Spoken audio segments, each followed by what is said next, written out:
नमस्कार दोस्तों, कैसे हो आप लोग। आज हम इस वीडियो में थर्ड राउंड टेबल कॉन्फ्रेंस का एक रिवीजन करेंगे फटाफट। तो भैया थर्ड राउंड टेबल कॉन्फ्रेंस कब हुई थी? 1932 में। 17 नवंबर 1932 को स्टार्ट हुई और 24 दिसंबर 1932 को ये एंड हो गई। उस टाइम पे ब्रिटेन के जो पीएम थे, ब्रिटिश पीएम थे, वो कौन थे भैया? Ramsay MacDonald. और secretary of state for India कौन थे?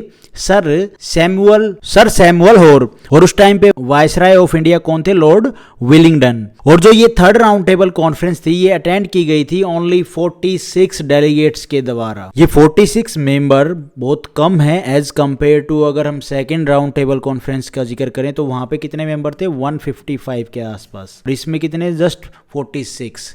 उसके बाद भैया हमने देखा सेकेंड राउंड टेबल कॉन्फ्रेंस में Gandhi ji came back to India 8 दिसंबर 1931 को। और हमने देखा सेकेंड राउंड टेबल कॉन्फ्रेंस में गांधी जी इंडिया आते ही उन्होंने कहा कि सिविल डिसोबीडियंस मूवमेंट का जो सेकेंड फेज है वो स्टार्ट करेंगे। ये सुन के लॉर्ड वेलिंगटन ने गांधी जी सहित बाकी जो लीडर थे उनको जेल में डाल दिया था।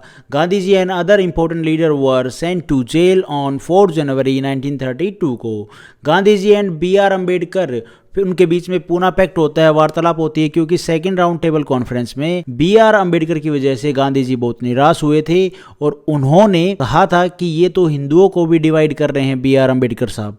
तो इनके बीच में ये दोनों एक दूसरे से नाराज थे। तो BR अम्बेडकर साहब क्या है, जो सेपरेट इलेक्टोरेट था दलित्स के लिए, अनटचेबल्स के लिए, उसको वापस ले लें। तो इसके लिए BR अम्बेडकर और गांधी जी के बीच में पूना पैक्ट हुआ था। उसकी भी वीडियो मैंने डाल दिया, आप देख सकते हो, थोड़ी सी और डिटेल में है पूना पैक्ट कैसे क्या हुआ, क्या सिचुएशन थी। एंड वी नो ये जो पूना पैक्ट था ये क्यों हुआ था, मैंने अभी आपको बताया। सेपरेट इलेक्टोरेट की जो डिमांड थी, किसके लिए? डिस्पर्स क्लास के लिए, अनटचेबल्स के लिए, वो BR अम्बेडकर साहब क्या है सेकेंड राउंड टेबल कॉन्फ्रेंस में डिमांड कर रहे थे और गांधी जी इसके विरोध में थे। इसलिए बाद में ये दोनों एक दूसरे से नाराज हो जाते हैं और इनके बीच में क्या होता है? पूना पैक्ट होता है। और जब ये थर्ड राउंड टेबल कॉन्फ्रेंस हो रही थी, INC के सभी लीडर तो उस टाइम पे गांधी जी सहित सब जेल में थे और इनको इन्वाइट भी नहीं किया गया था, INC को इन्वाइट भी नहीं किया गया था। और दूसरा जो जिन्ना थे, मुस्लिम लीग के जो मेंबर थे, वो उन्होंने भी थर्ड राउंड टेबल कॉन्फ्रेंस में पार्टिसिपेट नहीं किया था, did not attend. Britain labour party refuse to attend. और ब्रिटेन में जो लेबर पार्टी थी उसने भी इसको अटेंड करने के लिए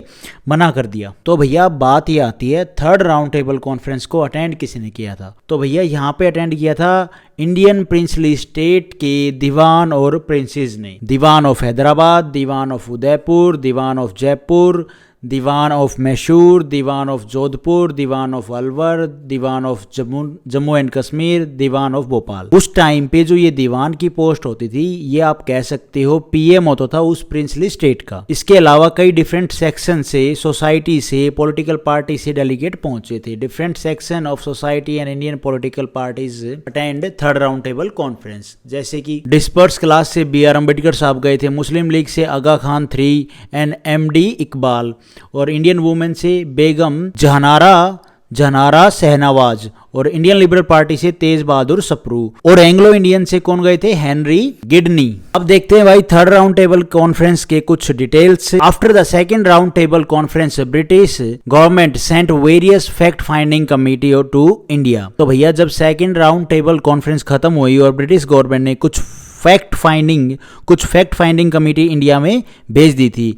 इन कमेटी में 3 जो मेन कमेटी थी वो कौन थी भैया? लोथीन कमेटी, पेर्से कमेटी और Davidson committee. Basically Indian franchise committee को ही क्या बोला जाता है? लोथीन कमेटी बोला जाता है। और दूसरा ये कि ये वही कमेटी है जिसने कम्युनल अवार्ड का रिकमेंडेशन दिया था। कौन किसने? The communal award of 1932 was given base on the committees report. In committee की रिपोर्ट के बेस पे। उसके अलावा भैया बाकी जो 2 कमेटी हैं, फाइनेंस से रिलेटेड कमेटी थी, कौन कौन सी? एक पर्से कमेटी और एक डेविडसन कमेटी।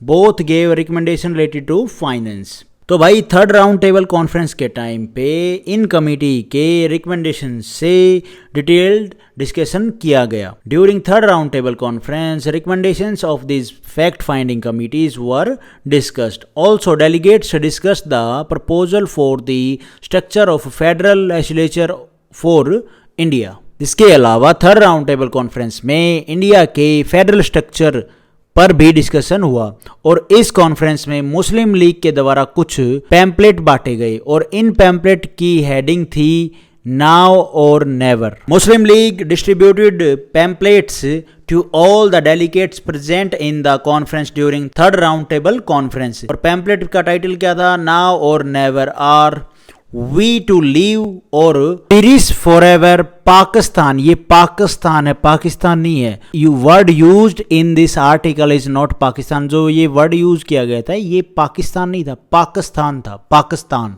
बाकी जो ये पैम्पलेट तैयार किया गया था, रेडी किया गया था, ये कॉलेज स्टूडेंट थे. चौधरी रहमत अली ने इस पैम्पलेट को क्या है, रेडी किया था. चौधरी रहमत अली ने इस पैम्पलेट को लिखा था और इस वर्ड में पाकिस्तान पहली बार यूज किया गया था. लेकिन ये पाकिस्तान नहीं, ये पाकिस्तान था, ये पाकिस्तान यूज नहीं किया गया था. लेकिन पैम्पलेट में आप कह सकते हो पाकिस्तान का नाम पहली बार आया था. इससे पहले मुस्लिम लीडर मुस्लिम स्टेट बनाने की तो मांग कर रहे थे, बट उस स्टेट का नाम पाकिस्तान होना चाहिए, ये पहली बार इन पैम्पलेट्स में चौधरी रहमत अली ने दिया था. ये पाकिस्तान तो बाद में हुआ है, लेकिन चौधरी रहमत अली ने ये नाम पहले दिया था. और मुस्लिम लीडर क्या डिमांड तो करते थे सेपरेट स्टेट के, लेकिन क्या है, बट ये जो वर्ड है ये पहली बार इन पैम्पलेट में ही यूज किया गया था. उसके बाद pamphlet also called Pakistan declaration.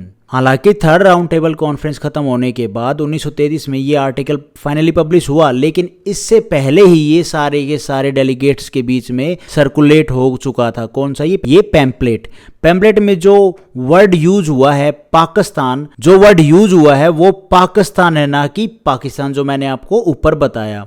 और यही पैम्पलेट बेसिकली पाकिस्तान डिक्लेरेशन के नाम से जाना गया. ये जो पैम्पलेट था, इसी पैम्पलेट को क्या पाकिस्तान डिक्लेरेशन के नाम से इसको बोला गया. ब्रिटिश गवर्नमेंट ने फर्स्ट, सेकंड, थर्ड कॉन्फ्रेंस के रिकमेंडेशंस के बेस पर मार्च 1933 में एक व्हाइट पेपर पब्लिश किया, जिसपे ब्रिटिश पार्लियामेंट में डिबेट्स हुई एंड डिस्कशंस हुए और finally government of India act 1935 लाया गया. इस डिस्कशन, इस डिटेल्स के बाद finally government of India act 1935 को लेके आया गया. तो ये था guys third round table conference का एक हल्का सा revision. Thank you for watching this video. Video आपको ठीक लगी तो लाइक करना, चैनल पे नए हो तो सब्सक्राइब करना.